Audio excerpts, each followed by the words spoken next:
Thank you guys for joining us. So the reason we've kind of set all this up is that I've got so fed up with how a lot of the CPD was being run and how it was all kind of companies that were sponsoring events, and it was key opinion leaders who were being paid to promote different file systems.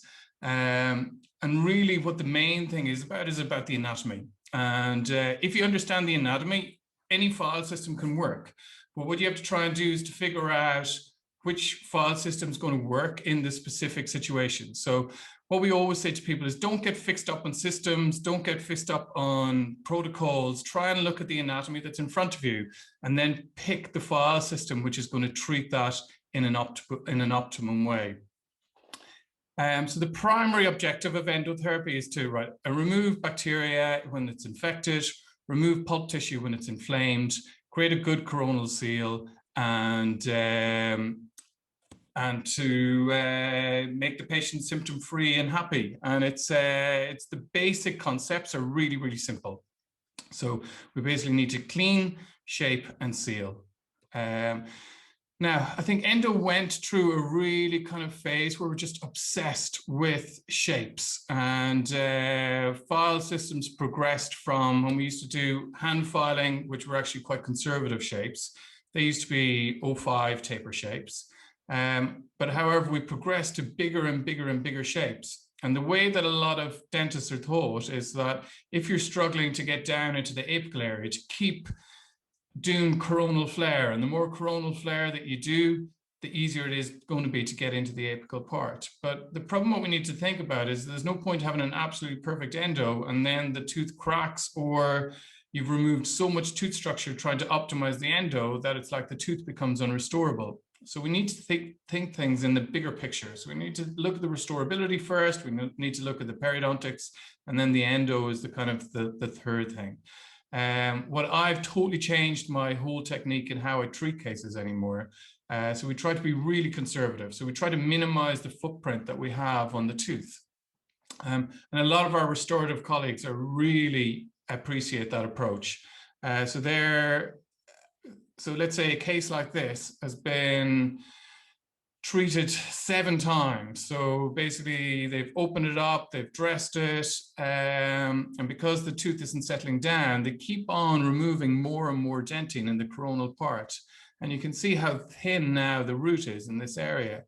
So because it's because the symptoms are unsettling, they think that by making a bigger shape that it's more likely to happen. The actual cause of the problem seems to be in the distal canal, where you can see that there's some calcium hydroxide going into a little split here. So there's no need to keep removing all this coronal dentin. What you need to try and do is understand the anatomy that's there, understand the kind of common variants that are present, and deal with that. So in this case, we didn't even touch that mesial root in the first instance. First visit, we just went in, found the second little kink in that distal root, and the symptoms immediately went.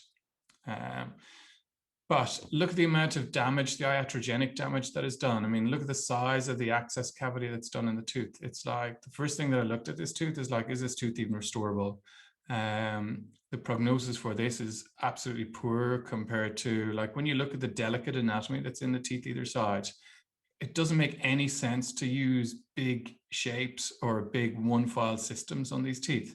It's like the anatomy that's there is very small and delicate. Therefore, we should try and follow the anatomy that's there and use small and delicate files to be able to follow the pattern and preserve as much tooth structure as possible.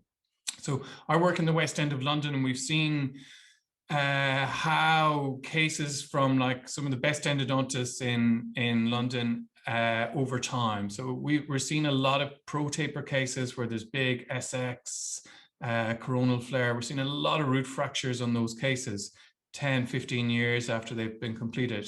So because I do a lot of endomicrosurgery, we're seeing a lot of these cases back.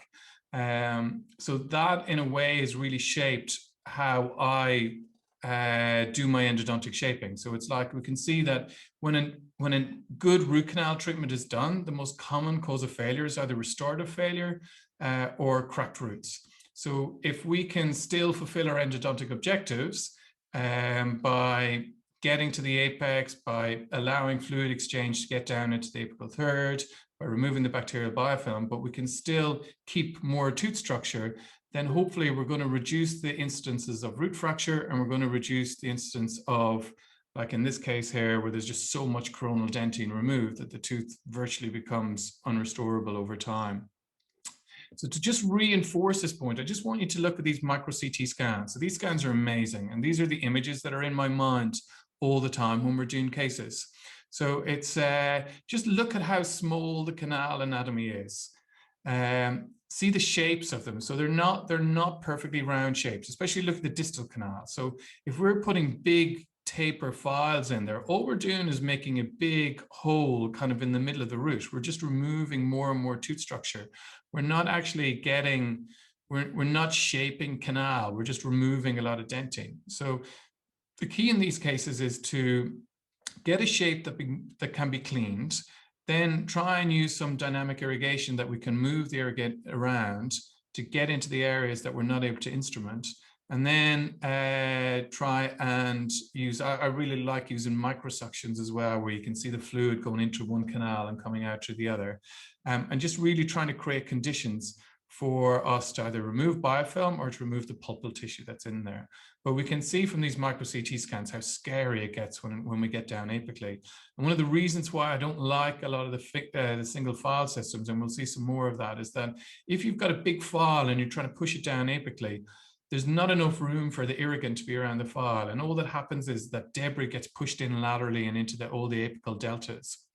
So it becomes much more difficult to clean. So then when we wash it out, because it's packed in really tightly, it's really hard to actually remove that later on. Whereas if we use a much smaller file, we're able to get some irrigant in front of it. I always try and have irrigant in front of where the file goes. Then the debris hopefully won't be packed in as tight, and most of it will come out in solution. Okay, these are the micro CT scans of an upper molar. So look how delicate the MB2 is. Look at the differences between the canals. So it's like, again, I hate this concept of like treating every canal the same. I mean, we don't have pre-made crowns where we're going to put the crown on the tooth no matter what it is. We don't have pre-made fillings that we're going to cement it in no matter where the caries is. So it's the same with endo. We shouldn't have pre-sized endo files that we're just going to put into the canal no matter what. So what you have to do is you have to think, which is the total opposite of when we run our courses. Most people want a formula and they want a kind of recipe, tell me what to do. But actually what we really do try and teach is like, actually understand what different file systems can do, understand what your objectives are in the case, try and feel what the anatomy is in that particular case, and then you decide your shaping strategy. So it is definitely worth spending time after this to look at this website. It's called the Root Canal Anatomy blog, and it's got amazing micro scans of loads of different teeth. So you can really get a feel of the anatomy that's present in there. So this is a really useful exercise. So this is what we do on our courses, on our hands-on courses in person. So we get people to get the teeth, take different views. And again, look at the existing anatomy that's in these teeth. So they're very small tapered canals. And that's like so common in most of the molar teeth. So look at the existing anatomy that's there. Like, do we really need to remove huge amounts of coronal dentine and able to get down and shape the bottom parts of the root? So because now there's been a huge improvement in the actual properties of the nickel titanium files. So at the start, because the nickel titanium files were really stiff, the reason these protocols were developed was because of limitations in the files themselves. Now that we've heat treated nickel titanium, which make them softer and a lot more flexible, we don't need to use these old concepts. So now, because the files are so flexible, we can do much more conservative shaping. It's always worth, every time I say, it's like keep extracted teeth, have a look at the apical anatomy, and it's like it's really scary, and it's like but it's really good to have this in your mind when you're actually shaping. So the whole idea of the shape we're trying to make is to try and make space for the irrigant to get all around. So the shaping is literally just to allow the hypochlorite get down into the apical part, and then we have to think about how are we going to get the solution in, how are we going to get the debris into solution, and how we're going to get the irrigant to go into the accessory canals, into the apical ramifications to get really optimal kind of endodontic treatment. So a lot of the modern shaping is back from 2010, where some restorative dentists actually started to drive it. So the problem traditionally is a lot of the kind of endodontists have been linked with companies, and they're kind of posting the company's message, which is aimed at how their system works. Whereas these were restorative dentists who were just looking at all the failures that were coming through their practice. So they had all these beautiful root canal treatments done, but there was so many fractures and so many cracked teeth and so many unrestorable teeth. So they actually started devising, okay, when we're doing this treatment, let's minimize our footprint. Let's do much smaller access cavities. Let's do smaller shapes. Let's respect the anatomy that's there. And as they follow them up, their endodontic success was just as good as when they were doing big, massive access cavities as well. So it really has led us to kind of change your thinking on the way that we approach endo. So let's have a look at some of the anatomical studies. So some of the dangerous areas. So we can see that it gets very, very thin. So in lower molars, this isn't the view that we can kind of see on our X-ray. So, but look how thin it gets where there's a little concavity between the canals. So we really want to respect the canals. So when we talk about brushing on the outer part of the curve, there's two danger areas here. It's like the blue areas here. So if we're brushing out measly, we can get very, very thin here. We're always taught to brush away from the furcation, but I mean, again, we're just weakening the tooth by making that. Again, look at the shapes of the canals. If we're doing circular, we have to do a huge circle to be able to incorporate all the anatomy in the tooth. So we realistically have to expect, no matter what kind of sizes or shapes, we're not going to be able to touch all the dentin in the tooth. So what we are trying to do is just create a shape to allow good obturation. As this was a really interesting study which shows how much debris gets packed into the isthmus and into the areas where canals bind or join. So no matter what system they've used to try and do it, if you're using single file systems, it's really, really difficult to remove that debris. And again, when we look at lower sixes, there's a high incidence of middle mesial canals. But again, it's like these canals are in such a thin area of the tooth. Can you see how small, microfine that anatomy is? It doesn't make any sense to use big preparation sizes on those. We need really small, delicate preparations. So during lockdown, finally, I had a chance to do something which I had wanted to do for a long time, is to get minimal endodontic preparation files. I tried for years to get SS White files from the States, but they weren't interested to send them to the United Kingdom. We tried with Dentsply to get some smaller files, but again, they weren't interested because they have such a good market share with their Wave 1 and Reciproc files. So last year, we were finally able to get really, really thin controlled memory files to allow us to do conservative shaping. So the whole idea behind these files is that we can fulfill our endodontic objectives, but still respect the anatomy of the teeth. So when I look back at some of the cases I've done, it's look how small and delicate the roots are, and yet look at the massive coronal flare. Like that's almost like a post preparation here. So we've got a massive amount of tooth structure removed coronally, and then when we look apically, it's very, very, very thin. So I've almost kind of reversed the way that I do it now. I try and keep it very thin coronally and try and open it up a little bit more apically. And this was the first case that I started using the small tapered file. So it was an upper 7. So you can see the kind of difficulties involved in this case. It's so here's the pulp chamber.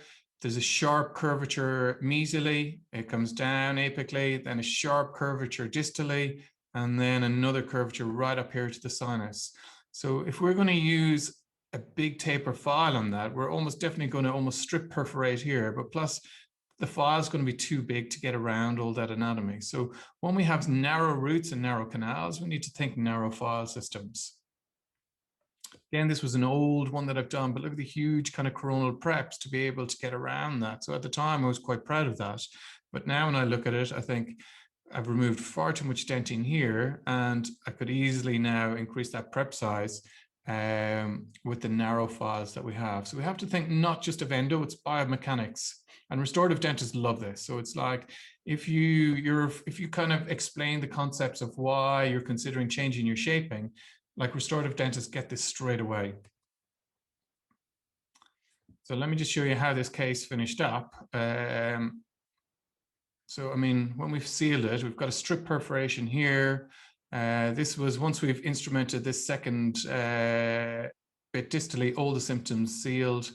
But I mean, structurally, this tooth is very questionable how long it's going to last. Okay, again, lower incisors, really, really thin teeth. So the bigger the preparations we do in these teeth, the bigger the chance that we're going to have root fracture in the future. In a way, these cases, these incisors, it's almost better to have a minimal prep and they fail because at least we can fix these rather than having big shapes that if they fail, they're going to fail catastrophically and the only option is to extract them. So have a look clinically at what this looks like.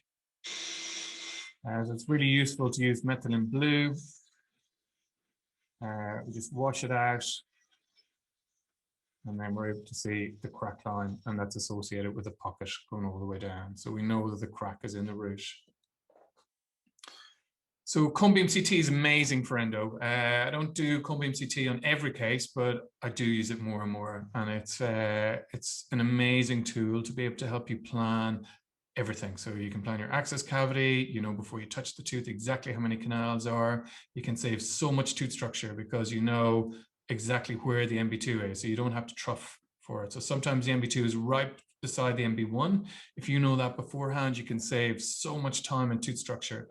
If you don't know that and you're trying to look for an MB2 all the way over towards the palatal canal and it's never there, you've cut away so much tooth structure for no reason. So really for me, every upper molar, I think it's justified to take a cone beam CT scan.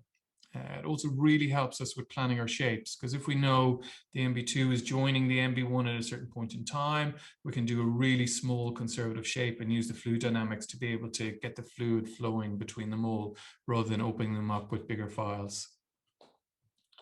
So this was the first, this is the VS Flexi 1304 file. So this is a really super flexible file. So the idea of this, it's got a control memory. So that means that so most of the files that we used to use, when you bend the file, it wants to spring back. So if you bend your file like that, it wants to spring back. So that means as the file is going around a curve and as it's rotating, it wants to straighten all the time. The idea of these control memory files is that when they bend, they stay centered on the bend. They've got a very low restoring force, so they don't want to come back onto the original, they don't want to spring back. So that means they're much more likely to stay in the original anatomy. And these files were brilliant for being able to complete this case in a kind of predictable way. And the reason it looks like that there's more coronal dentine removed here is because that's the MB1 and the MB2 were kind of overlapped. But we've been able to get around all these curves without any worry about file separation because the files are soft, they follow the canals, and just as long as you use the correct techniques, it's really, really predictable to make these shapes. So there's basically two different systems I'm going to show you tonight. We've actually just got a brand new system as well in this week, which I was hoping would be here in time for the course today. But these are our latest ones, which basically have the metal on this is slightly better. So the cutting efficiency is a little bit better than some of the older ones. And there's a really nice glide path file on this. I've been using this for the last couple of weeks, and in probably 90–95% of the cases that I'm doing, the glide path file on this is going straight to length. So it's I'm really excited about getting these files out and getting people's feedback on it. But this is, it's not just one system. I will mix and match files between different systems. So I love these shape files as well. So these are VS Flexi Blue files. So the whole idea of these is that they just shape in the apical 3 or 4 millimeters and they have a regressive taper. So it's like, this is a 1304, that's a constant taper file. The double red one is 1704. So that's a very small tapered file, which will get to length and make a nice shape without removing lots of coronal dentine. The yellow one is a 2006. So it's 2006 just in the bottom 4 millimeters, and then it's a smaller taper above that. The red is a 2506 apically, and again, a small taper, and the blue is a 3006. So in a lot of these really curved canals, we can make a nice big apical shape without removing all the dentine above it. I'm going to skip through this because I know you've got a lot of exercises to do, but this was the first case where I used the VS Flexi Blue files. So when I looked at the X-ray, actually, I didn't think it was going to be that difficult. I mean, the canals look like they're very, very thin. But when I got in, it's like, look at the curvature that was on that. And the files just glided around that really nicely. I was kind of shocked when I seen the post-op X-ray, just how acute that curve is. But look how, if I was using a lot of the other systems, I would have a massive coronal flare to try and get the instruments around that. But instead, we've been able to have a really conservative shape to be able to, and still have like a 2506 apically here. So 2506 apically here, 2506 apically here. So we can fulfill our endo objectives, but we're going to keep a lot more tooth structure. Now, this tooth had been opened for me by the referring dentist, but if you even look at the access cavity, you can actually have the access cavity starting here. So you don't need to remove all this tooth structure in that triangle from here to there. You can do very nice, small, conservative access cavity and still be able to treat all the anatomy. And this was one of the kind of extreme cases that would kind of to just show what is possible. This is a lady, she came in just right after COVID. 2 of her businesses had failed, and financially, she was really trying to minimize the cost that she was going to spend on her teeth. She really had acute pulpitis, up all night, really in tears when she came in to see us.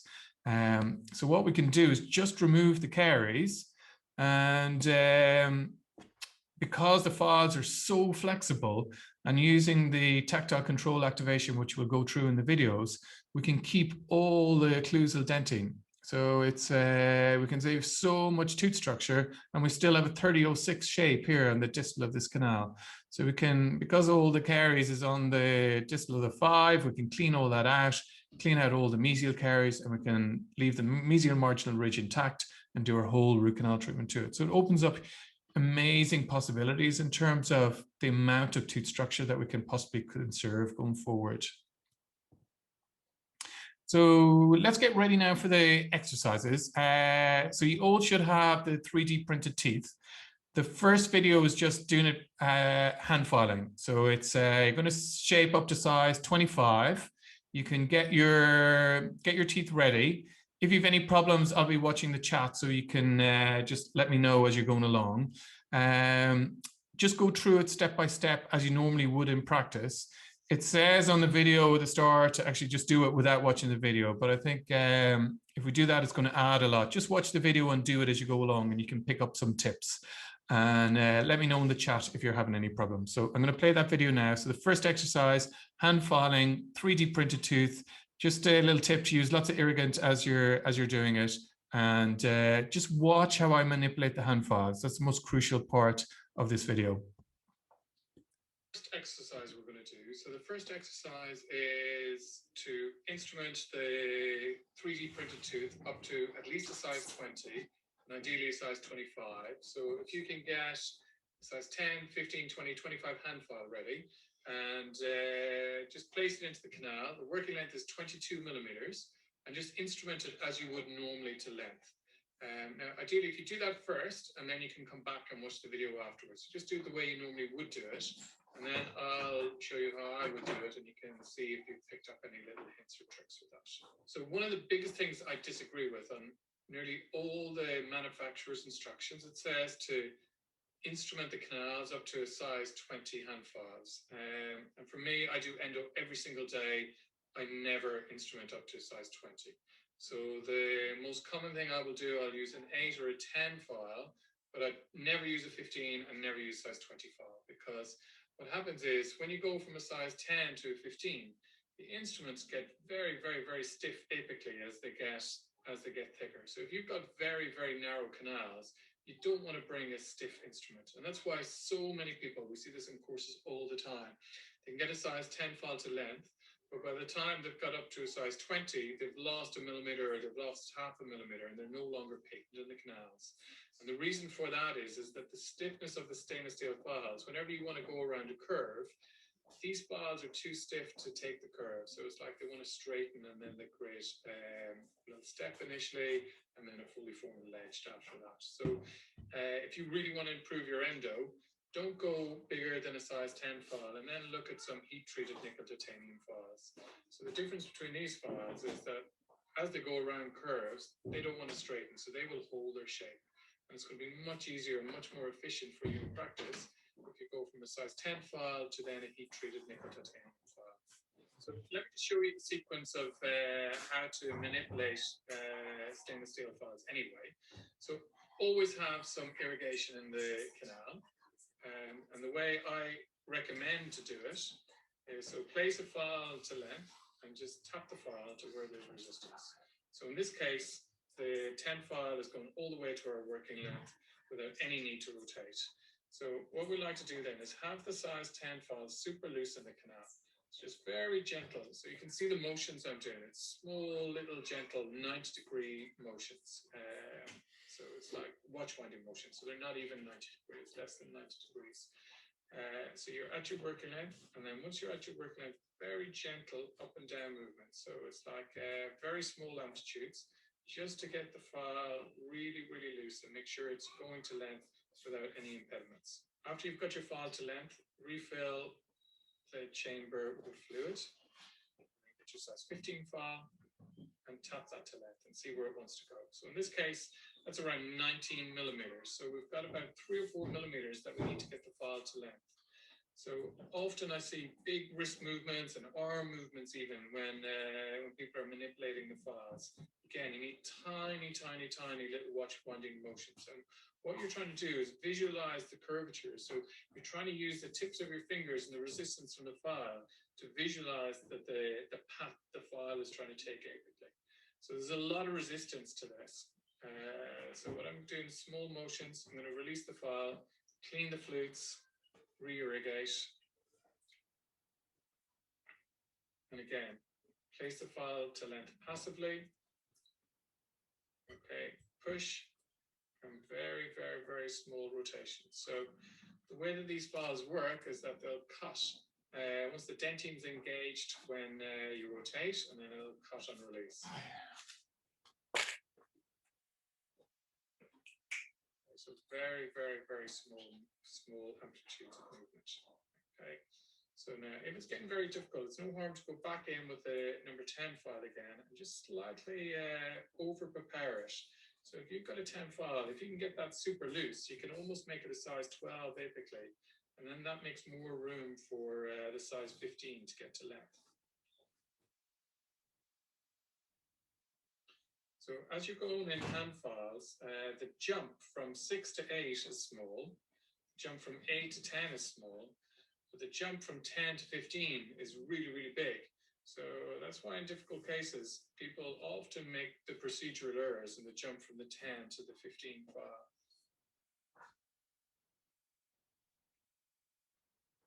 Okay, so we're almost within, so we're within a millimeter of working length now. So you can see the curvature on the file.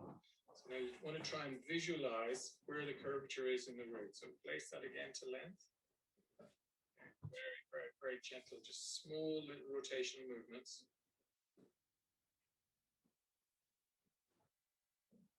Okay, feel the resistance. Normally after 3 goes, I will take the file out and get the number 10 file, recapitulate. So just to make sure you're not forming any little ledges or procedural errors. Place the 15 file passively. So now I'm within a millimeter of our working length. Very, very, very small watch winding motion. So what you're trying to feel is how much rotation and apical pressure you can do. So we're very, very close now, but within half a millimeter of the apex. So clean the flutes, recapitulate with your 10. There's still fluid in the canal, so I don't have to re-irrigate at the moment. Again, small, small, small motions. So I'm going to keep saying that the whole way through this. That's so important. Don't try and rush this. almost to length now. I'm a quarter of a millimeter from length. I'm trying to feel the file as it passes around that second curvature. And now I'm pretty much to length. So just want you to make a note how long it took for me to do that with the stainless steel hand file. And for me, the risks of doing that are so much higher with a stiff stainless steel file rather than using a very flexible nickel titanium file. So not alone do you save a lot of time by using night tie, but also for me, it's a lot safer as well. Okay, so I'm at length there now with my 15 file. Okay, what I'm going to do is just very, very, very gentle, just up and down, just very gentle up and down motions, tiny amplitude, so less than half a millimeter. Now you should be very careful with this because it's very easy to cause a procedural error when you do this. What I'm going to do, I'm just going to slightly over prepare the canal with a size 15 file, just so it's going to make it a little bit easier to get my 20 file to length as well.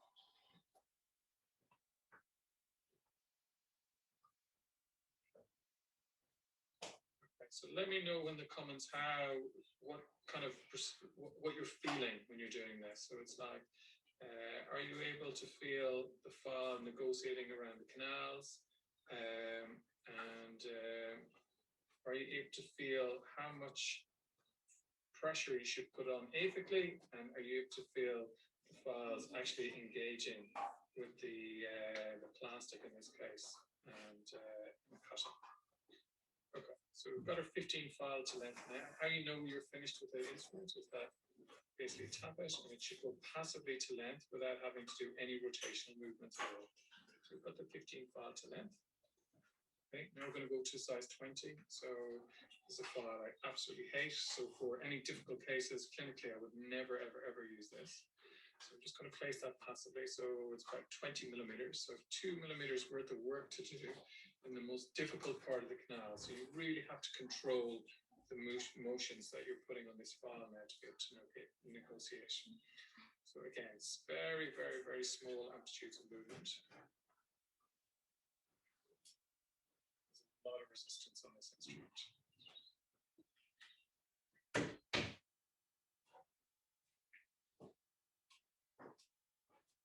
Okay, so place it passively to length, rotate, rotate, rotate, rotate. So clockwise, anti-clockwise, clockwise, anti-clockwise. Very, very, very small angles. Okay. Take the file out, recapitulate with your 10. And just go past working length and make it a tiny bit easier, and just up and down motions with your 10. That's to break up any debris into solution, and so that you're not going to get caught with that. So we know we still have patency, which is very important. We're within a millimeter now of our working length. Okay, so we're almost there. So because we've overworked our 15 file, it's going to be a little bit easier to get our 20 file to length now. So we're within half a millimeter of getting our 20 file to length. Again, very, very, very small motions. Now, if you see that there's debris building up on the cutting flutes, it's really, really important to have the cutting flutes clean. If the flutes are full of debris, you're not going to be able to cut any more denting.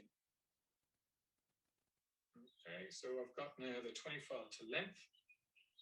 Just going to gently rotate and then irrigate again and recapitulate with my size 10 file.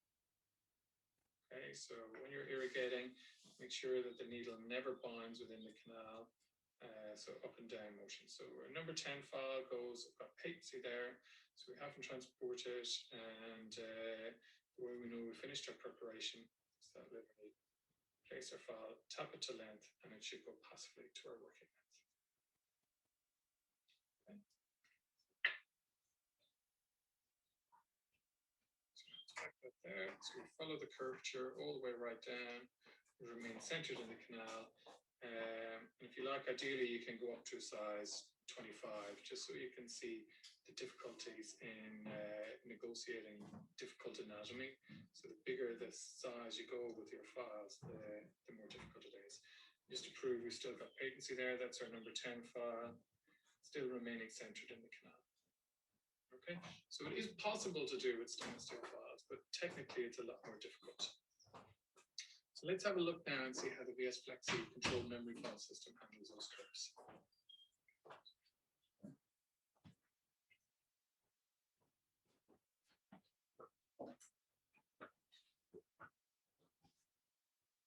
Okay, great. So we'll give you a couple of more minutes just to finish off on that. If you can type in the comment section once you're done, that would be great. Even if you don't get to finish it all, we just want to keep the pace going reasonably quickly so you can come back to it. I think the whole point of that exercise is just to show how difficult it is to use hand files in difficult anatomy. I mean, I never use a hand file bigger than a size 10. So a size 10 loose, and then I will go straight on to rotary files. And it's, and even now, I mean, I do a lot of cases where I hardly use any hand files at all, but I mean, that's for real advanced kind of, once you're doing endo every single day. But to be really safe, have a size 10 loose and then go on to rotaries. It's much quicker, it's much more efficient, and it's really safe if you use the tactile control activation, which we're going to teach you now in the next part. When we do this in-person course, it's a little bit hard on kind of online to really see what everybody's doing. But in general, when we do this in-person courses, 90% of the participants will have ledged or blocked the canal. So they're unable to get around the second curve. Once they get to 20, when they try to get to 25, it probably goes up to 95% ledge or block the canal system. So the hand files, as they increase in size, get a lot stiffer, and stiff files are not good for delicate anatomy. So how many are finishing, Nadine? So once you're finished, just type in the comment section. Once at least half people are done, then we'll move on to the next part. Let us know how it's going as well, even if it's not going very well. I mean, it's like the key thing to take out of this is what's happened. Do you feel it's how you're manipulating the files? Are you able to feel the files as they go around the curve? Are you able to understand how much pressure to put on the file? Have you been using enough irrigation? We have a question. The 15, for someone, their 15 file is unwinding, preparing itself to SS obturate. Yeah, to what? Double S obturate. I don't know what that means. Sorry. Capital S is to double. Stainless steel. Oh. So the 15 file is unwinding. Okay, so yeah, no, absolutely. So generally the 15 file, if the 15 file is unwinding, it means that there's been too much torsional force in the file. So that means you've been twisting it too hard that the files are beginning to resist. So the whole thing in stainless steel files is to be able to feel with your fingers how much force is on the file and how much work it's actually doing. So it's like, again, it's hard to do this online, but it's like what you need to do is when you're holding the file, it's literally, you're trying to rotate it in a way to feel the file engaging in the canal, how much it's cutting how much it's engaging when it cuts, and knowing how hard to kind of press and when to take it out. So that's the whole tactile feedback, it's called. If it's unwinding, you've put too much pressure on the file. So you do need to check that.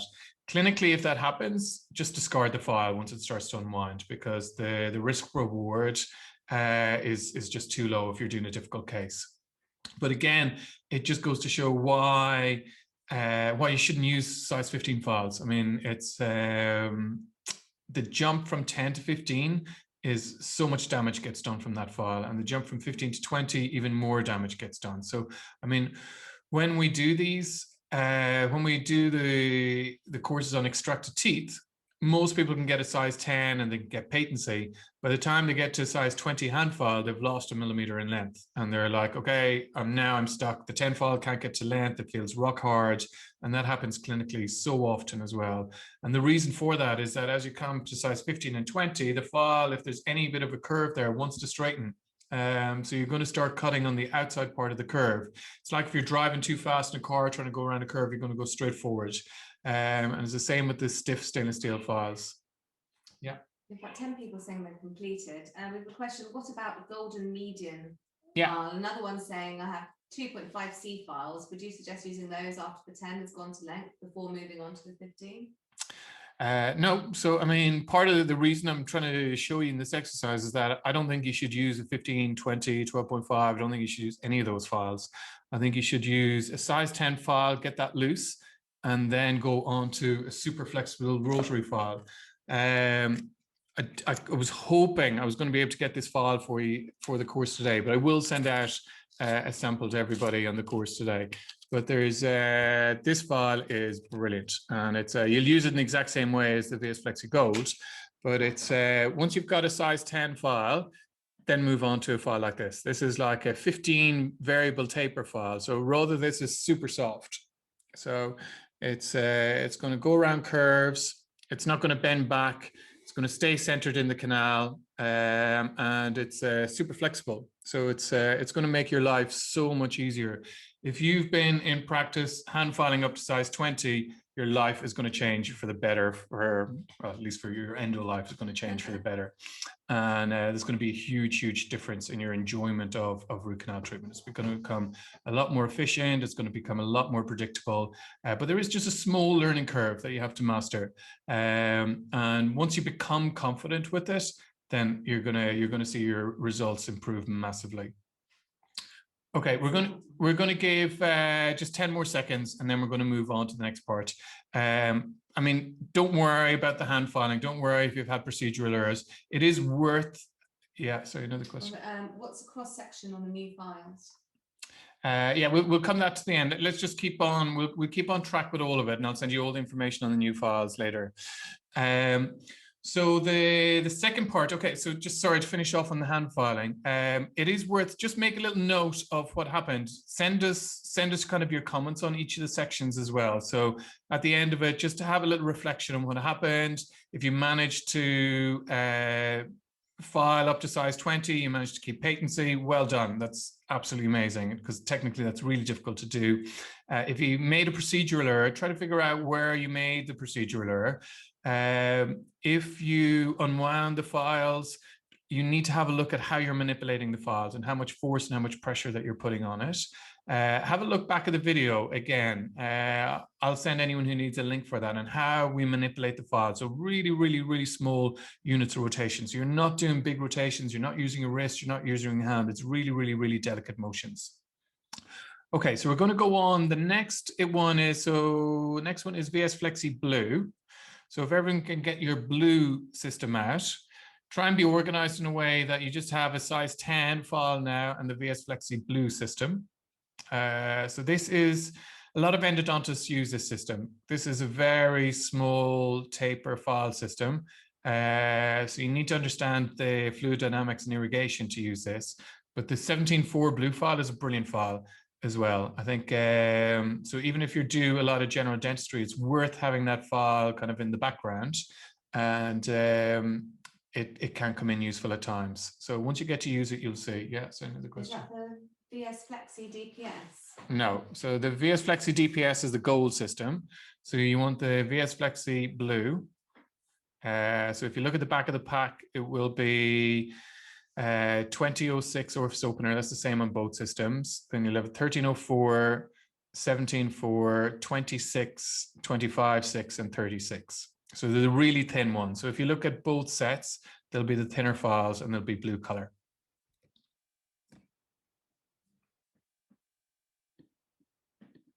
So it's well established that when technically good root canal treatment is completed, that the success rates are really high. But what we tend to find when there is failure, it's often restorative, or there's cracks in the roots that cause the failure rather than a pure endodontic failure. And one of the things that's within our control is to preserve the amount of pericervical dentine. And that's the whole idea of the VS Flexi Blue system, is that it's a control memory file. So we can use these files in a way where we don't have to do big coronal shapes. So a lot of the traditional teaching was based on the limitations of the actual nickel titanium instruments themselves.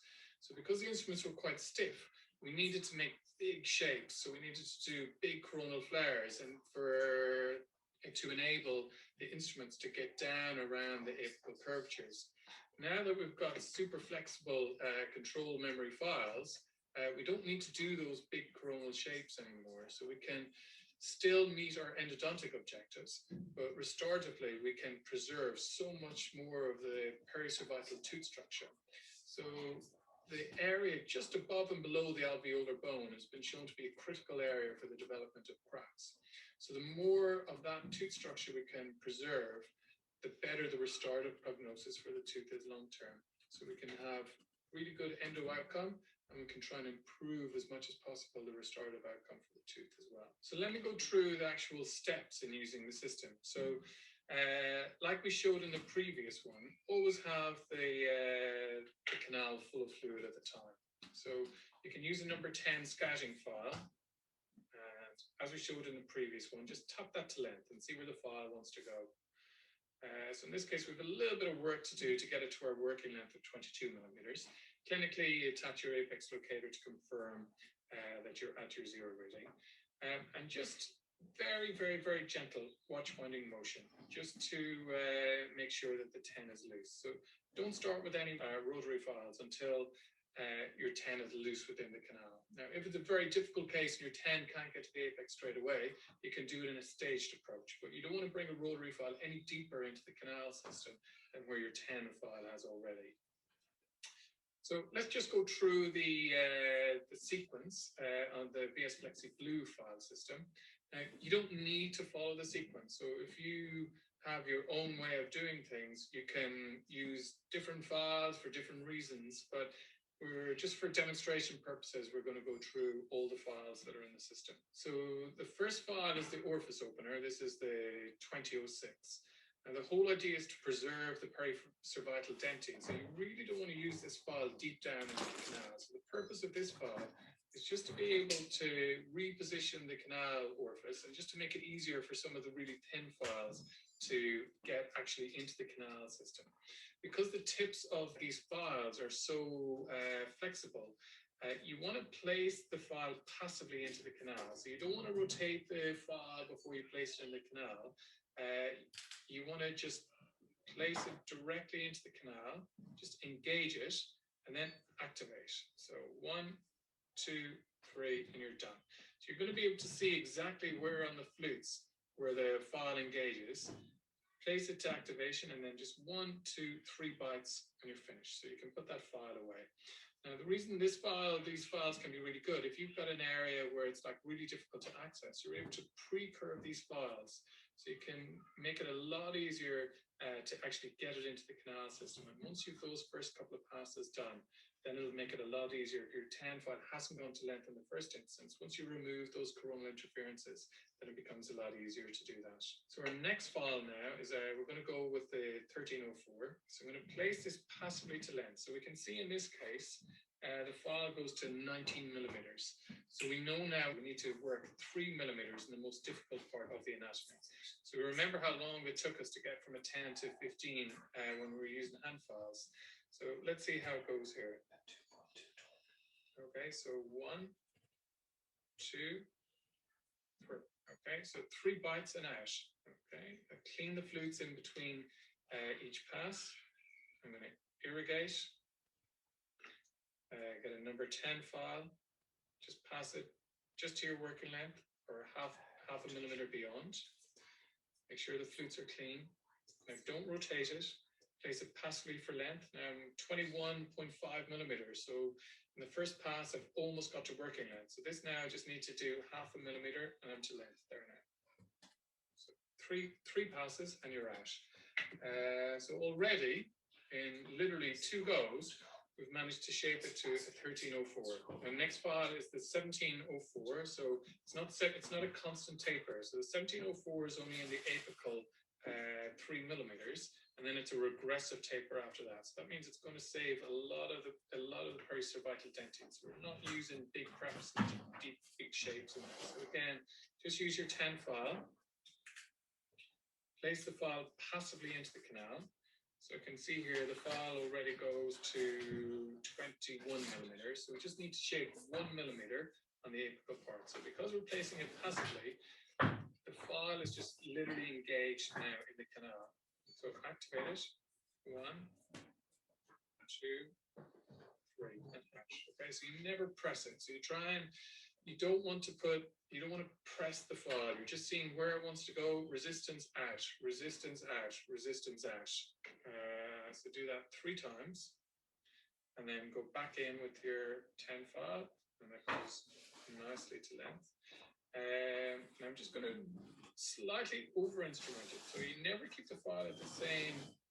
So you always have the rotary file moving. So one of the big mistakes I see constantly is when people get to working length, they leave the file rotating without moving the handpiece. The handpiece should always be moving because you do not want the tip to get caught into a little fin or get caught into the isthmus. So you want that moving up and down all the time. So you want to stay in control of that.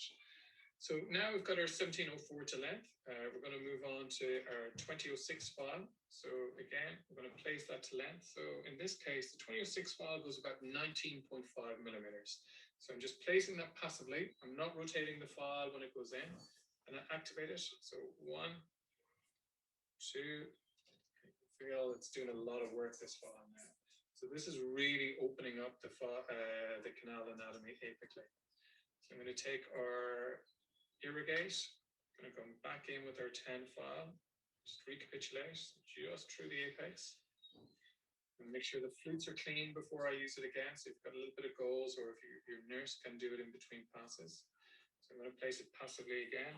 Now, so I'm 21 millimeters. So in that first pass, we've got down to 21 millimeters. So we just need 1 more millimeter. So engage and out, engage and out, engage and out. And I've just got to working length there. Okay.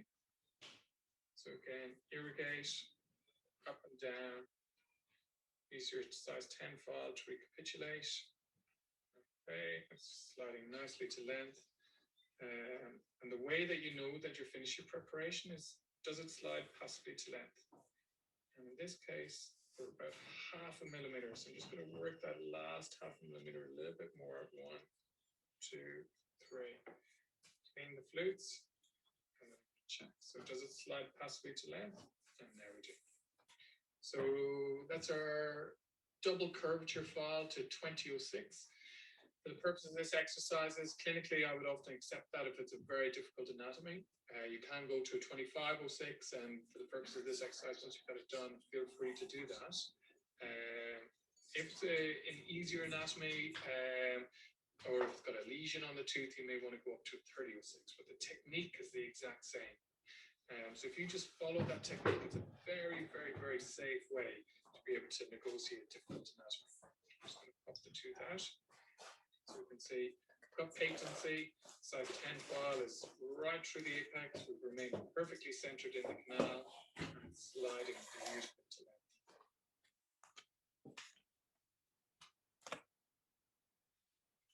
length. Okay, great. So again, let me know when you're done with that exercise. I'm going to, so if you've got any questions or if you run into any problems, you can pop it on the chat. And so for that, I mean, I use that system for really narrow, difficult cases. And so there's a question there, how do you know what size to finish on? So again, it's all by feel. So you'll see from our Facebook group, there's different kind of there's different opinions on that as well. I mean, personally, I like to shape it up to, even if it's really difficult, a minimum of kind of 2006. But having said that, it's like you have to feel where the files wants to go. If the canal is so narrow that even the 1704 is really struggling to get to length, what I would often do then is make a deeper shape. So I want to see where is the 20 comfortable going, activate it. Where's the 25 comfortable going? And then I'll go back in with 17 again. So you kind of make a little bit more progress with that. So you kind of do waves rather than trying to force one file to get to length. Do kind of waves of, so we'll go 17, 20, 25, try and get a little bit deeper down with the 17, 20, 25, and do that until it's until you feel the files going to length and where they're comfortable going. So like I said there, sometimes if you get your 17 to length, you can slightly over instrument. Now what that means is that when you've got 17 to your working length, rather than going to working length and come out, just do very gentle up and down motions. Now I'm talking very small 1 to 2 millimeter amplitudes of movement. And that will make it into an 18, into a 19, so that bringing your 20 file to length actually then becomes a lot easier. And that's a really kind of nice tip to be able to increase the apical size on really difficult cases. But to directly answer your question, it's if you look at the flutes when they come out, and if you see that the bottom couple of millimeters are covered in debris, then, I mean, you've engaged all the kind of canal walls all the way around, then you can be reasonably confident that you've made a shape. But the whole idea is that you want to make a shape that you're going to be able to get your irrigant down to. Once you've got a 2006 apically, you will be able to get your irrigation down to that length. So that's, for me, that's kind of the minimum shape I aim to get. But if an anatomy is just too difficult, I will, rather than doing a procedural error, I will accept the limitations that sometimes the anatomy place on us. So it's always a balancing act. It's like every part of dentistry. You have to try and react to what you find in front of you.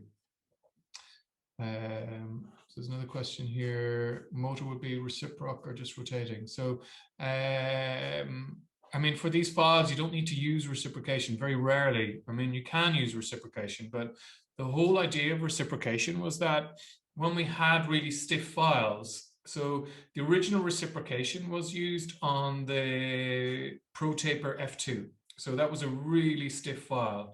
So if you use that file in rotation around difficult anatomy, it often broke. So the idea of using it in reciprocation was that it didn't break as easily. Whereas now that we've got like the super flexible files, we're not worried. We know that the files are really flexible. They'll go around the curvature. The resistance to cyclic fatigue is amazing. It's really good. Now, where you do need to worry, though, is the torsional strength of these files. So that means you can never push them. So it's like, that's why using that tactile control activation is really safe. So if you place the files to resistance and then activate and out, that's really, really safe way to do it. If you push them uncontrolled and the little tips get caught in a fin or an isthmus, it's really easy for the tips to come off because they're very delicate files. Whereas if you use them the way that we're teaching you, it's really, really, really unlikely that you're going to have problems with them. So if you have a loose size 10 file, you can use these files in rotation really safely. So yeah, we'll talk about what's the chance of a fracture in a narrow canal. So there's two ways the files can fracture. As I said, one is torsion and one is cyclic fatigue. If you have torsion, if cyclic fatigue is basically going around a bend, so it's like how you break a plastic ruler.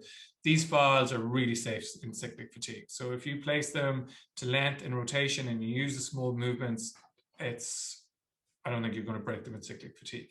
So the way that you can break them, as I said, is if you push them and the tip gets bent and it gets stuck in a little isthmus. But if you place them exactly as we showed you in this, they're really, really, really resistant files.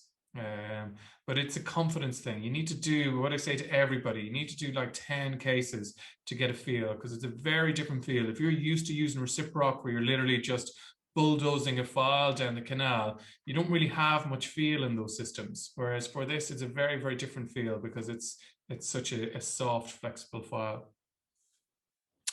So we'll talk about the irrigation once we've kind of all the preparations done. If you just let us know how you're getting on, if you've got that preparation done.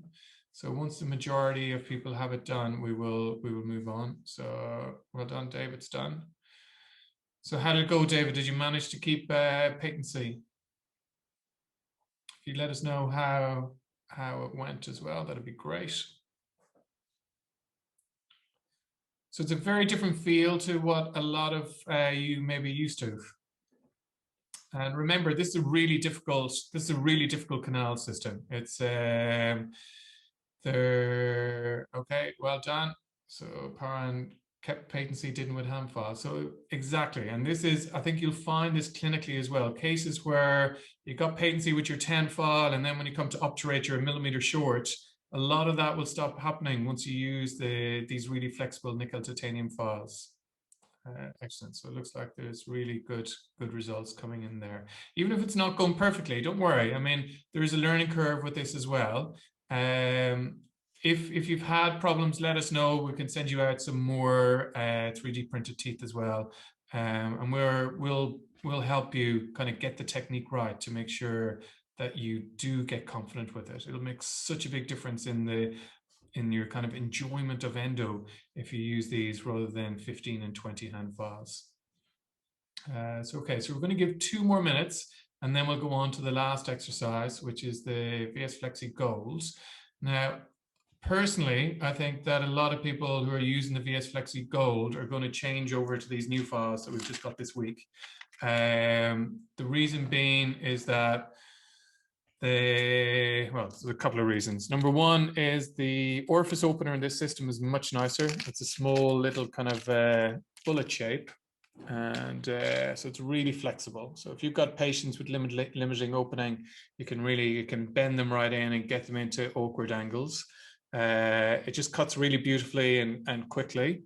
But the main kicker for me is the path file. I think we're going to get amazing feedback on that. The other files then are 2004, 2504, 3004.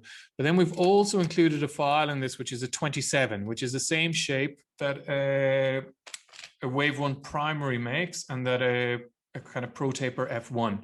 And I think what we're trying to do is, normally I wouldn't use a file that size. What we're trying to do is to help dentists transition down to smaller shapes. So that if there's a case where, yes, I want to do a big shape, I want to go in with the 2007, that file is there for you to have an option to do it. You'll find that sometimes if you've got a 2007 and there's a big lesion on it, a 20 tip is still a small size. So you'll find that, okay, you've done your 2007 shape, then you can put your 2504 in afterwards and your 3004, and it'll be much easier to get to that bigger apical shape without sacrificing any more denting. So we're kind of putting it in as a kind of transition file to help people kind of go from the big shapes to gradually transition down into smaller shapes. Okay, so great. All the messages are coming in there. People seem to be doing well. So you can message me directly as well if you just want us, or message Nadine directly if you just want a private message as well if you are having any problems. But we'll give one more minute and then we'll be ready to go on to the... So if you're completed, get your third block ready, get the VS Flexi Gold files ready, and we'll go through that as well. So 30 seconds and then we'll move on to the last exercise.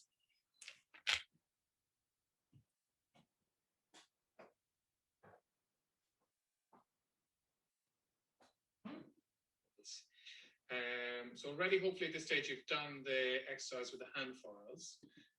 So again, fill the model with my number 10 file. Get 1 more millimeter file to length. So now file. Okay, sorry about that. I was just checking to make sure that's definitely the right video. Demo the VS Flexi Gold system. So this is good for kind of beginners or people who just want to try out the VS Flexi to control memory files. So already, hopefully at this stage, you've done the exercise with the hand files. So again, fill the model with liquid. So make sure during all these exercises that there's liquid in the canal. Working length again is 22 millimeters. So just place your 10 file passively, tiny, small clockwise, anti-clockwise motion, and remove the file. So the orifice opener for the gold and the blue system, the dimensions of the files are the exact same. So again, for the orifice opener, you're trying to preserve the pericervical dentin. So you just want to place it passively into the canal, 1, 2, 3, and just to try and reposition the entrance. You don't want to bring that file deep down into the canal, so you're just removing an excessive amount of dentin.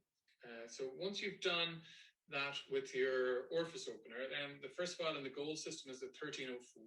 So this is the same shape, same taper as the blue system, and you use it in the exact same way. So basically place the file to length, and this it's 18.5 in this tooth where it's engaged.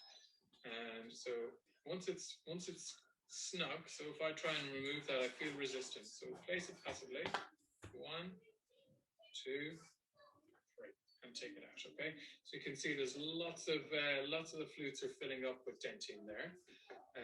So I'm going to irrigate again. I'm going to go back in with my number 10 file, just past my working length, so 22.5. Make sure the flutes are clean. So ideally, your nurse is doing that while you're doing the recapitulation. So now I'm at 21 millimeters. So again, I've just placed the file passively to length. Engage 1, 2, 3, and out. Okay, so you're not pushing the file, you're not forcing the file, you're just seeing where it wants to go, and you're doing 3 bites. Now, if you're nervous with kind of a new system, you can just do 1 bite. So you just place it passively, engage, and then 1 and out. Clean the flutes, and you can do that. So the process will be a little bit slower. It's a really, really safe way to do it until you get the feel of how to use the control memory. So we're now to length with that. So again, I'm going to get my size 10 file, just go through the apex, and again, irrigate. So up and down motion with your irrigant. Now we're going to go for the 1704. So exact same technique again. So place it to length. And 1, 2, 3, and out. So you can see, if you want to see exactly where the file is working, you can check the flutes. Irrigate. Back in with your number 10 file. Okay. It's going to break up the debris. Make sure the flutes are clean. Place the file to length. So now I'm at 21 millimeters. So we just need to get 1 more millimeter. So 1, 2, 3. So almost to length. Irrigate. Recapitulate.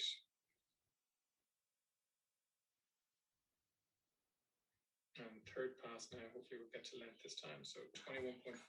So 1, 2, 3. Okay, and I'm at length. So it's the same with the blue system. It's how do you know when you've got to length? So just place the file passively, and it should go all the way to your working length.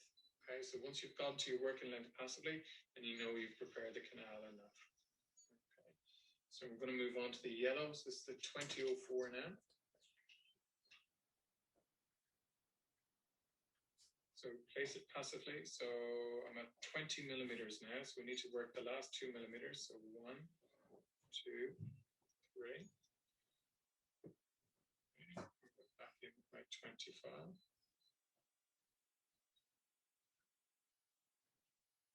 Okay. And irrigate. Make sure the flutes are clean. Okay, 21 millimeters now. 1, 2, 3, and out. Make sure the flutes are clean. Irrigate.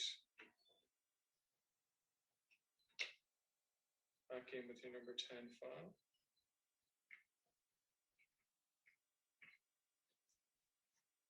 And generally with the third pass you get to length, but don't rush it. It's whatever the canal wants to give you.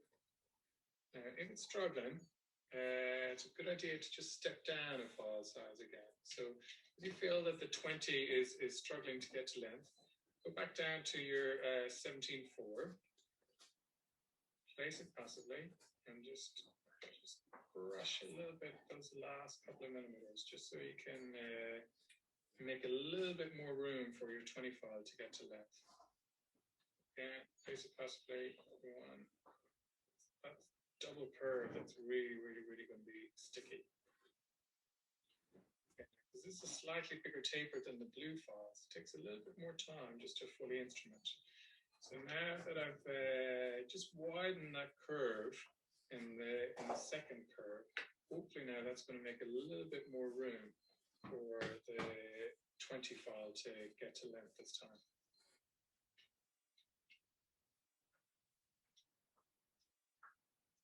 So never force a file. So if you feel that one of the files isn't going to length, just using the exact same technique. So I'm going to go over again, just in summary. So place the file passively, and then engage and out, engage and out, engage and out. So let's have a look here. So we've got our file and the 10 centered right in the middle of the canal.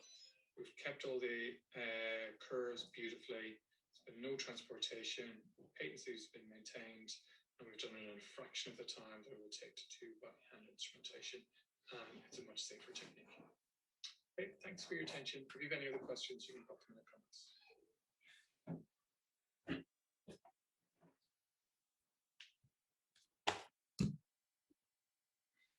Okay, great. So if anyone's had problems with 3D printed teeth, we'll send you out more.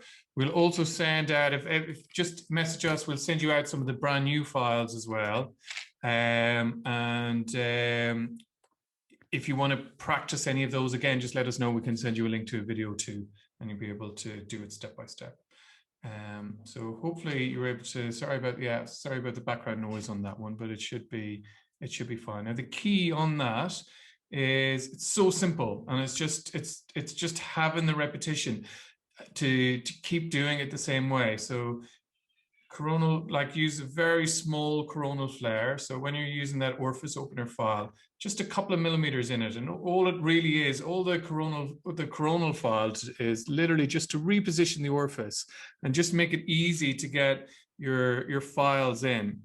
Now another tip and another thing that we kind of see mistakes happening is when you place the files, especially when you're using these really thin files, is just don't spin them on the motor until you've actually got them into the canal system, because they're heat treated and they're soft. If you spin them in the motor when they're slightly bent, they will take a big elliptical path, and it's going to be much harder to try and get them into the canal when they're spinning like that. So what you want to do is put a slight pre-curve on it, have it on the motor, place it passively into the canal, press it right down until it engages, and then activate the motor. And then depending on the feel, so if it feels like it's going down nicely, you can go 1, 2, 3 out, clean the flutes. If you feel that it's really struggling, go see where it wants to go, 2, 3 passes, then come up, do a bigger file slightly back from that, and then just do waves until you get to length. And that's a really nice, predictable way to be able to do it. Okay, so any questions on the kind of basic technique of the tactile control activation? So basically what tactile control activation means is that you're placing the file into the canal, you're pressing it until it feels resistance, then you're pressing the button on the motor to activate it. So it's the original technique is that you just press the button and do 1 pass and come out. The technique that I use in a more modern technique is that you do 3 passes with it. So the brand new files are ToothSaver or Shaper files. We don't have them on the website yet. At the moment, we have some of the specialists trialing them out because literally they just arrived this week. I was hoping to be able to get them to you. But if you want a sample of them, just message us. We'll also, I think general dentists are going to love these files. I think these are going to be a really, really, really nice system. And you've just so many options. I mean, so there'll be some cases where you just need to use the orifice opener, the glide path file, and you'll be able to finish on a 2004. There'll be other cases where you can use the orifice opener, glide path file, and you can go straight to a 2007. There'll be some cases where you use so you don't need to go through every single file in the sequence. You can pick and choose depending on exactly what you need. So again, try not to think in terms of systems unless you really want to be a recipe driven. Try and think in terms of, right, what do I need to shape this canal? So great. So just we have a question there now. Do we have matching GP points for the finishing file? So yes, so we have 2004, we have 2504, we have 3004. I tend not to have millions and millions of different GP points. What we use is, do we have the Gutta Percha ruler? It's in the little black box. What I use, and this is brilliant, is this Gutta Percha gauge. So, I mean, there's loads of different Gutta Percha gauges. This is the one that we have, which is basically, can we get the light stronger? Okay, so this is a ruler, and it's got all the GP sizes here in the back. So if you want to do a size 25 tip, you just put the GP point in a 25 tip, and there's a blade on the back, and you just cut it and you'll make it. So basically, I normally have 20, 25, 30 or 4 GP point. Now, if I want to make a 35 or 40 or 4 GP point, I'll just put so let's say if I want to make a 40 GP point, I'll get the 30 or 4, put it into the 40 hole here, cut it, and now that's a 4004 GP point. So rather than having loads and loads and loads of stock of GP, I basically have medium fine GP points, 2004, 2504, and 3004. So they're the kind of 4 GP things I have. In terms of paper points, I have 1504, I have 2002, 2502, and 2004, and I have 3004, 2504, 3004. So I have about 5 or 6 different options, paper points, and I have 4 main GP points. The other GP points that I do use as well is I use 02, 45, 50, 60, 70, 80, 90, the kind of O2 taper. They're big points for like palatal canals, for like wide distal canals, or for upper central incisors, where I want a big apical size, but I don't want a massive taper, because if you use GP points like a lot of the 06 points, they're just too big and you get taper lock where they won't go to length. Now, the other thing about, so if you start using the tooth saver files, because the metal is softer, so if you finish on a 2504, sometimes you need to use a 2004 GP point. Now, that's not a problem if you're going to use a bioceramic sealer, because the bioceramic sealer, like the one fill, doesn't shrink. There's lots of other bioceramic cements that you can use as well. The reason I like one fill is because it flows really nicely, and it's just really easy to use. So again, with the GP points, it's all about gauging. Just because you've prepared it to a certain length, you don't have to match the cone with the GP point. So just get the cone that fits to length. And it's not like the old techniques where you had to have as much GP as possible. The reason we used to try and pack as much GP into the canal as possible was because all the sealers shrunk. Now that we've got sealers that don't shrink, it's actually almost the opposite, where we want more sealer and less GP, because GP doesn't seal anything. So GP is literally just a carrier to bring the sealer down to the apical part of the canal.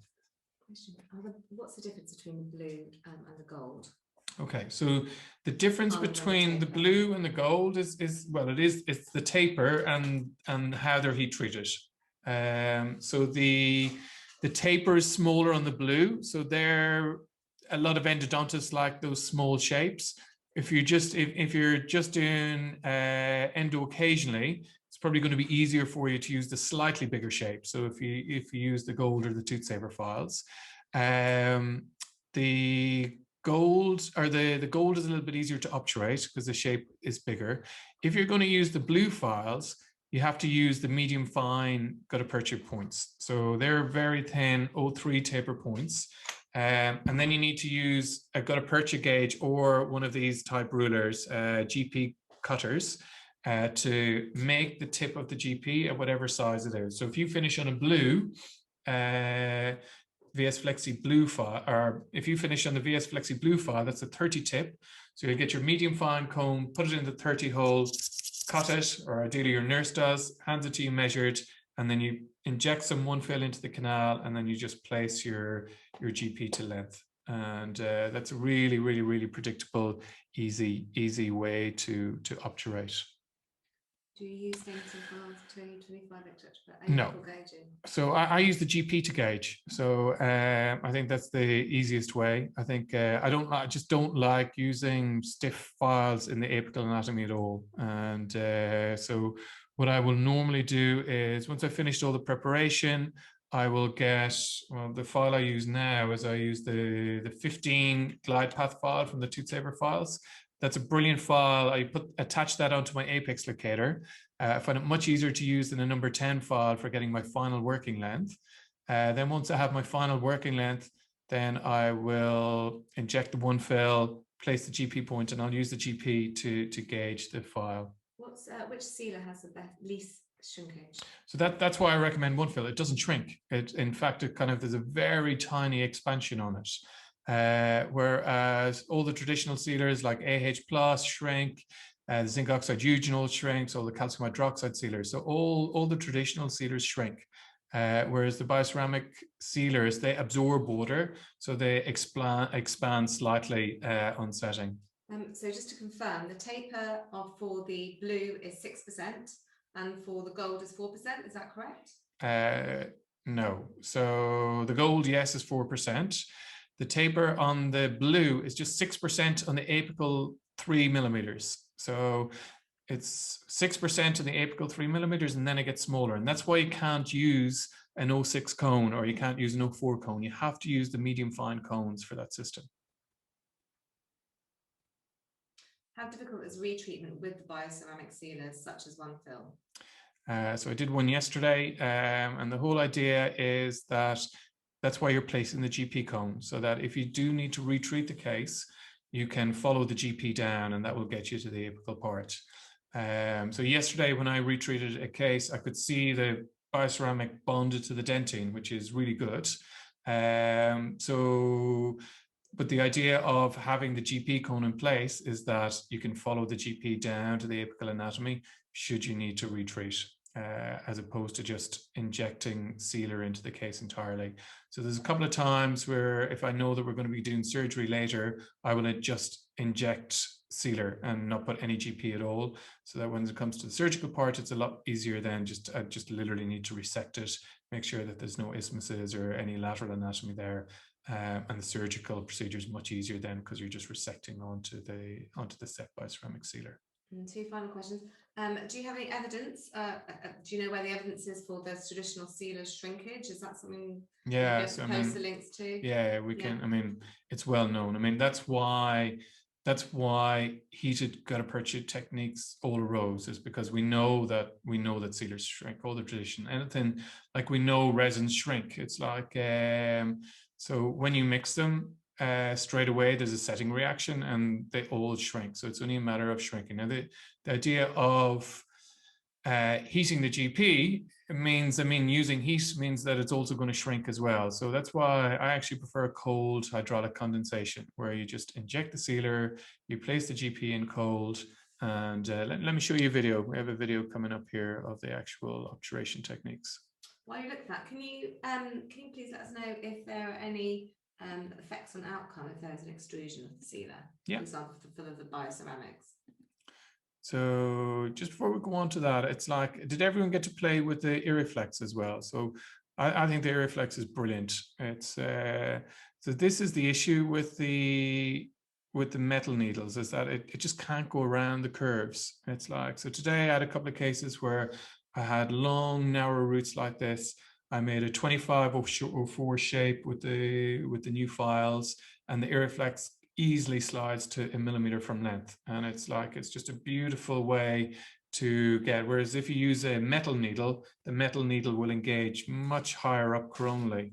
So have a look here again.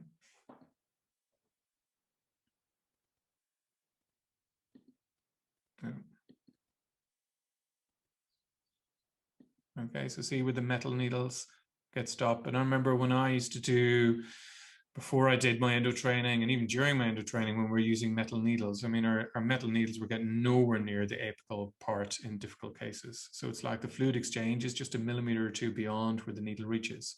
So the big advantage of using the Irriflex is that it can really reach down to reach easily down to the very bottom of the canal. Now, there's a couple of little tips for when you use Irriflex. Is one, you need to pre-bend it a little bit, so you need to curve it before you put it into the canals.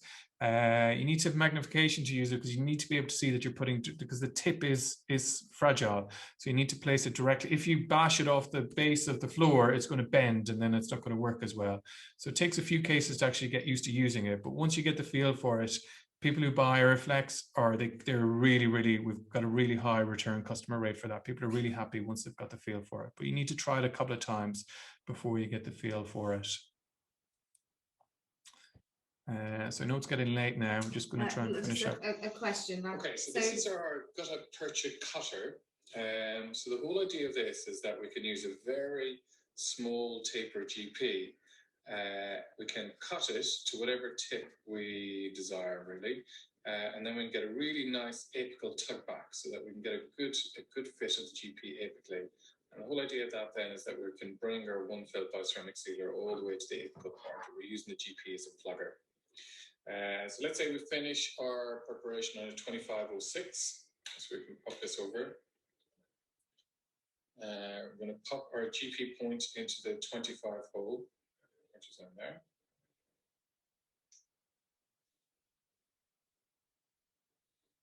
And then using our blade,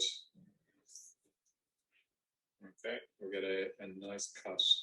That's going to be exactly 25 tip. Okay, so we can see that's exactly 25 tip. Now we take that out, we place that into the canal at our working length. It's going to be exactly 25 tip. It's going to act as a plunger to bring our one fill right down to the apical part of the tooth, and it just makes obturation a lot easier. The advantage of using a narrow cone like this is that we're not going to get taper lock.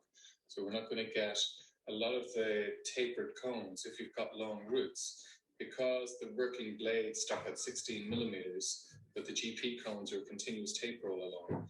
Often those tips can get caught up coronally up the canal, and then it can find it difficult to actually place the cone to length.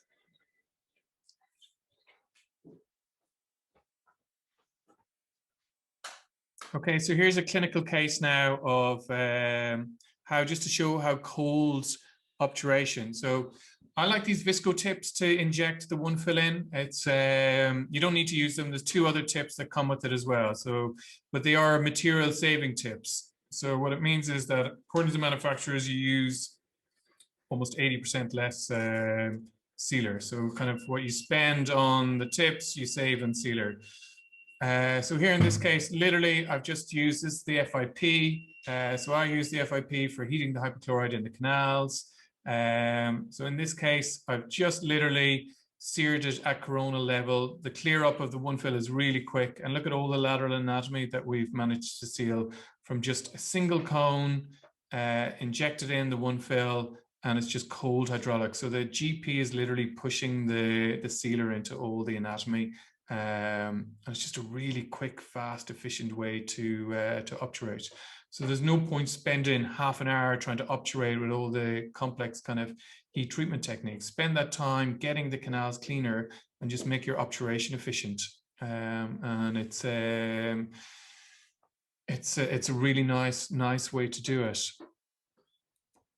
So there's a couple of questions on the Irriflex. So you do need to be careful with the Irriflex when you use it initially. It's like what you should do is, everyone has a sample of it tonight. Just play with it. See how powerful it is. So you need to just literally go drop by drop, because you're bringing it deep down into the canal. If you inject it with your thumb or you put pressure, absolutely, you're going to get extrusion. So you do need to respect how efficient it is and how deep you are actually bringing the hypochlorite into the system. So the way that I use it is it's almost like the way I do it with the file. So I place the Irriflex into the canal, I see where it wants to stop, then I come back a tiny bit, then I irrigate almost on the way out. And I just go up and down, up and down, up and down on the way out. And it's a really efficient way to irrigate, and it's really nice. We've got some new things as well, which are really good. So we've got these, I think we've just started to get them on the website now. But we've got these little, I'm going to change the camera here.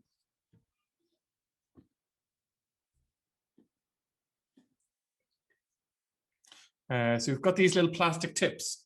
So these affect on these, so the problem with a lot of the metal tips is that you can't really, you can't safely bring them around curves. So we've got these little plastic tips now that attach onto your ultrasonics. And these can go much deeper down into the canal. Now I use these in two ways.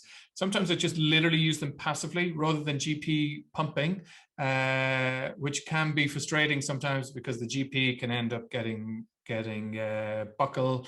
Whereas this got a little bit more, it's a little firmer, so you can do it a little bit more efficiently. So I bring it down, see where it wants to go. Again, same thing as the file, same way as I use the Irriflex, see where it wants to go, up and down. And then as I'm coming out, I activate the ultrasound, and then you see loads of debris coming out of the canal. So it's a really efficient way to activate the hypochlorite. Now, that's quite hard to kind of teach remotely. That's something that we kind of show when we have real extracted teeth, because we need to be able to see how to clean isthmuses, how to clean lateral canals, how to move the debris that's caught in the fins and the apical areas. But just to introduce the concept of it. So if you want, have a play with the obturation techniques. We don't need to kind of do that officially. You can do that yourself and send us your results. I'm just going to go over, just make sure I've answered all the questions, and then we're going to wrap up. So is there any need case for warm vertical with bioceramic? So again, it's the same answer as what I say all the time. It's like there's no set things. What you have to do is you have to look at the case in front of you and decide what's the optimum way to seal this case. So it's very different if you've got a very thin distal buccal root and an upper six that's very narrow and very small, and a cone, if you finish at a 2504, let's say, a 2004 cone or a 25 cone fits perfectly to length, so you're going to have a little thin bit of sealer anyway. So in that case, single cone technique, absolutely fine, no problems at all. If you've got a very wide distal canal that's like that's oval shaped, then it becomes a little trickier, because you have to figure out, okay, how am I going to optimally seal this? So you want to get a cone that's going to engage and have some tug back apically. So again, I use the medium fine cones in that and try and get the biggest medium fine cone that will get to length. And then I'll put in accessory cones. So I'll put in some 2004s, or I'll put in some medium fine cones. So almost like cold lateral condensation, except for I'm not using a spreader. I'm just putting all the GP in laterally. And then I will heat it up halfway down the canal. So I inject the sealer into the apical part, use the GP cones, and then just very gently use some warm vertical condensation at 150 degrees rather than any higher temperature. Now, the reason why, I mean, heat affects all sealers. So heat affects AH+, heat affects our zinc oxide eugenol. But the reason we try and avoid heat with the bioceramics is that it desiccates the tooth, and you need to have some moisture in the dentinal tubules for the sealer to set. So it's better if you don't use heat, but you can use a very gentle heat if you're just on the GP and just very kind of gentle packing down. But what I don't encourage is bringing heat pluggers deep down into the system for lots of reasons. One is that you have to do a much bigger preparation to do that. And second of all, now with the techniques that we have, you don't need to do that. There's much easier ways to do it. There's also some cases where we will inject sealer and then just pack some one fill putty down as well. And that's a really nice technique to get a really good predictable seal apically. And I'll post some cases on our Facebook group about exactly how I do that over the next couple of weeks as well. So any effect on outcome if there's extrusion of bioceramic sealer? So, I mean, one of the big advantages of bioceramic sealer is that they're so biocompatible. So, I mean, when you look at the cytotoxicity studies, it's like the resin cements are way more cytotoxic than bioceramic sealers. Like the tricalcium silicates are used in grafting. So there's no real, I mean, we don't aim to extrude, and it's better if you don't extrude. But there doesn't seem to be any negative sequelae, definitely in terms of pain, because I've had loads of cases where we've had extrusion of bioceramic sealer with no pain reported afterwards, and the healing actually seems to be really quick. Yoshi has posted loads of cases where he intentionally extrudes MTA, and you can see on the follow-up cone beam CT scans that because when the bioceramic sealer set, they release calcium hydroxide. And the alkaline environment seems to be a really good way of promoting healing. And he has loads of cases where you can see the bone growing preferentially towards the extruded material. So in lots of cases, he will actually purposely extrude the MTA outside of the canals. It's not something I personally intentionally do, but I do try and get the bioceramic right up to our 0 rating. So I try and inject it into the canal, and then I'm using the GP point as a plugger to bring it right down to the apical part. So is there a greater risk? So yeah, as I mentioned, just be really careful with the Irriflex when you're using that your first couple of cases. It's like all of these things have a small learning curve. So just don't risk. So it's like place the Irriflex and just gently irrigate on the way out. Make sure the needle isn't bound. Make sure you're not using your thumb, and just literally go drop by drop. Okay, so I think that's all the questions. If I've missed out anybody, feel free to message me. Thank you so much for giving up your Friday evenings to learn about Endo. If anybody wants a sample of the new files, just send us a message and we'll get you a free sample. If anyone's been missing blocks, we'll send you free blocks as well. Louise will also do some offer for everyone who does our courses. We'll do an amazing kind of intro offer for the files as well, where there'll be something like 50% off. So just message us if you'd like to avail of that as well. And as always, if you have any questions, please let us know. Please give us some free feedback on this and how we can make it better. And if you've problems, just post it on the Facebook group. We're so lucky. There's so many really knowledgeable clinicians that are so happy to help out. And I'm really happy with the kind of atmosphere and the kind of the helpful nature of the group. So it's like, please contribute, let us know how it's going, and hopefully we're going to see a bigger enjoyment, and you'll have better results on your endo in practice. So hope you enjoyed it tonight, and we'll see you soon. Bye.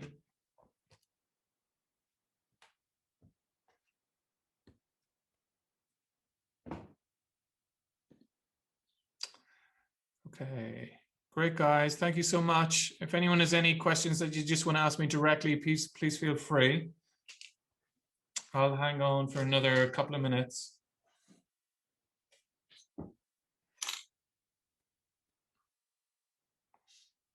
So if you want to speak directly, you can just unmute yourself. What's the cross-section of the new files? So the cross-section is, so there's two different cross-sections in it, but they're basically triangular. I'll send you the actual shape of them. So this is kind of a slightly different to most systems are consistent the whole way through the series of files. So for this, we have 3 variable tapered files and 3 constant taper files. So the thinking of that is that you can mix and match to help you depending on the case. So, I mean, for me, I think the best file in this whole series is going to be the glide path file, the 15 file. So that's a 15 tip, and the taper is variable between 2 and 6%. But for the last couple of weeks I've been using it, you will be, once you've done your orifice shaping, you can get to length in the vast majority of cases.